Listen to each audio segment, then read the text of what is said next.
தேமுதிக தேர்தல் அறிக்கை விளக்க பொதுக்கூட்டத்திற்கு உரிய பாதுகாப்பு வழங்க கோரி அக்கட்சி சார்பில் தமிழக தலைமை தேர்தல் அதிகாரி அலுவலகத்தில் மனு அளிக்கப்பட்டுள்ளது.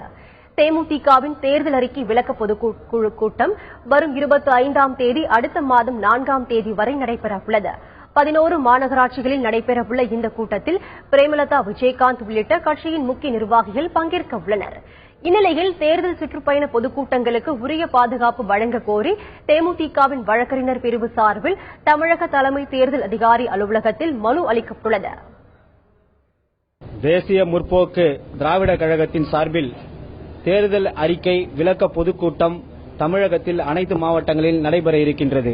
திருமதி பிரேமலதா விஜயகாந்த் கலந்து கொண்டு சிறைப்புரையாற்ற இருக்கின்றார். ஆகவே அவர்களுக்கு தகுந்த பாதுகாப்பு அளிக்க வேண்டியும் மற்றும் அங்கு வரும் பொதுமக்களுக்கும் ஏனைய கட்சி தொண்டர்கள் அனைவருக்கும் பாதுகாப்பு அளிக்கும்படியும் தேர்தல் ஆணையர் அவர்களை சந்தித்து தலைமை தேர்தல் ஆணையரை சந்தித்து இன்று நாங்கள் வழக்கறிஞர் சார்பாக மனு கொடுத்துள்ளோம்.